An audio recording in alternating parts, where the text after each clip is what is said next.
Bonjour à tous et bienvenue dans l'Histoire à la source. Aujourd'hui on va parler d'une fête associée aux citrouilles, aux bonbons, aux sorcières et aux histoires qui font peur. Derrière cette célébration se cache une histoire riche qui s'étend sur des millénaires dont les plus anciennes traces remontent vers 600 avant notre ère. Retour sur l'origine de la fête envoûtante d'Halloween. La fête d'Halloween remonte à la fête païenne celtique de Samin. Cette culture qui s'étend sur l'île de la Bretagne, d'Irlande et au nord de la France célébrait cette fête pour marquer la fin de l'été et le début de l'hiver. C'est une période également associée à la mort et Samin signifie littéralement fin de l'été. La nuit de Samin est considérée comme un moment où le monde des vivants et des morts sont quasiment en contact. Les Celtes croyaient que les esprits des morts revenaient ce soir-là. Ils allumaient alors des feux afin d'éloigner les esprits des morts et protéger les vivants. Dans le même temps, les druides faisaient des prédictions pour l'année à venir. La pratique de la divination était aussi très courante, et des objets comme les pommes étaient utilisés pour prédire le futur dans le domaine de l'amour et la prospérité.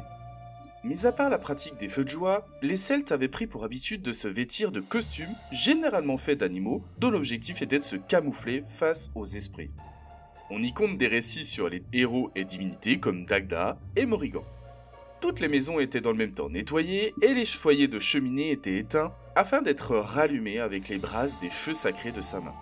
Cela symbolisait non seulement la protection contre les esprits, mais aussi l'espoir d'un hiver doux et d'une année prospère. La nourriture était également centrale durant Samin. Des offrandes étaient laissées à l'extérieur des maisons afin d'apaiser les esprits errants et garantir leur protection. Les banquets étaient organisés et une place à table était souvent laissée vacante en l'honneur des défunts pour leur signifier la bienvenue. Toutes ces festivités de Samin ont pour objectif de montrer le respect qu'ont les vivants envers les ancêtres. Les Celtes croyaient en la réincarnation et pour eux, cette fête permettait ainsi de communier avec les âmes de ceux qui étaient partis avant eux afin de chercher leurs conseils. À partir du IVe siècle après notre ère, on va avoir une christianisation progressive de l'Europe, notamment grâce à l'empereur Constantin qui va se convertir, et donc ça va entraîner une mise en concurrence entre les cultes païens et chrétiens. L'Église va alors chercher à assimiler plutôt qu'à éradiquer les croyances païennes existantes. Cette intégration de ces célébrations va faciliter dans le même temps la conversion des païens en leur permettant de conserver certains de leurs rites et coutumes tout en les intégrant dans un contexte chrétien. Au 8e siècle, le pape Grégoire III décide même de déplacer la célébration de la Toussaint du mois de mai au 1er novembre. C'est ainsi qu'à la veille de la Toussaint, appelée All Hallows Eve en anglais, dont la contraction deviendra Halloween, a commencé à incorporer certains aspects de la fête de Samin. Les deux traditions sont alors fusionnées. Les feux de joie et la commémoration des morts sont mêlés aux éléments chrétiens, comme la prière et la vénération des saints. Les pratiquants sont amenés à prier et à se rendre au cimetière pour nettoyer et décorer les tombes de leurs proches qui étaient décédés.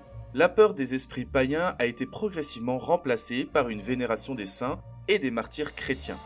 On ne revêt plus des costumes d'animaux, mais plutôt des saints, des anges et même des démons, afin de symboliser la lutte entre le bien et le mal. L'incorporation d'éléments chrétiens va permettre de nouvelles traditions comme la prière des âmes des défunts et, dans certaines régions, les enfants, les adultes et les pauvres avaient pour habitude d'aller de porte en porte pour demander des gâteaux d'âme en échange d'une prière pour les défunts.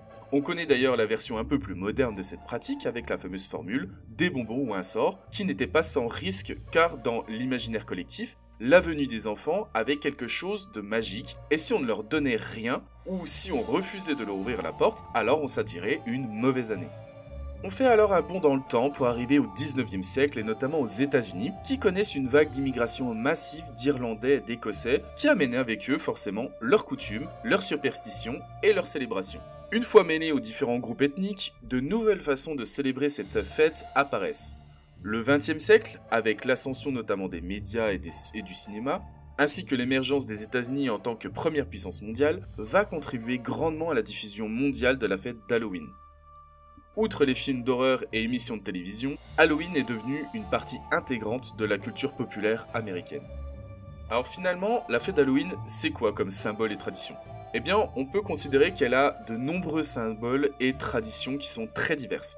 On a par exemple la fameuse Jack-o'-lanterne qui va se diffuser très massivement. Elle est tirée notamment de la légende irlandaise de Jack à la lanterne. Le personnage, qui est finalement un ivrogne et paresseux, va défier le diable. À sa mort, ni le paradis ni l'enfer ne veulent l'accueillir. Or, Jack est condamné à errer éternellement dans l'obscurité en s'éclairant d'une bougie plantée dans un navet évidé. Cette culture de citrouille, inspirée par les légendes irlandaises, était à la base faite avec ce fameux navet, ou alors même des betteraves, et dont les premières traces remontent au XVIIe siècle en Angleterre. On a également les chats noirs, qui sont résolument associés aux sorcières. Ces pauvres petits félins sont finalement considérés comme des porteurs de malheur, ou comme des compagnons de ces fameuses sorcières, dont les croyances remontent au Moyen-Âge. On pensait alors que les sorcières pouvaient se transformer en chats noirs afin de se cacher. La sorcière est sûrement le plus emblématique des personnages d'Halloween avec son fameux chapeau pointu, son nez crochu et son balai, dont le rôle dans diverses légendes et contes les ont rendus inoubliables. La peur des sorcières et de la sorcellerie en général a notamment conduit à des persécutions et des drames, comme le célèbre procès des sorcières de Salem entre 1692 et 1693 dans les colonies américaines. Outre la sorcière, on peut citer les vieilles légendes autour des loups-garous qui se transforment sous la lumière de la pleine lune, dont le rôle de cette dernière était essentiel pour l'ambiance frissonnante d'Halloween, que l'on a pu retrouver dans de nombreux films comme La Nuit des Masques, Nosferatu ou Frankenstein. Et pour tous les arachnophobes, sachez que la bête velue ignoble devenue un symbole de la noirceur d'Halloween est traditionnellement associée à l'esprit d'un être cher qui veille sur vous. Merci d'avoir écouté ce podcast, n'hésitez pas à vous abonner et à partager ce dernier. On se retrouve très prochainement pour un nouvel épisode d'Histoire à la source.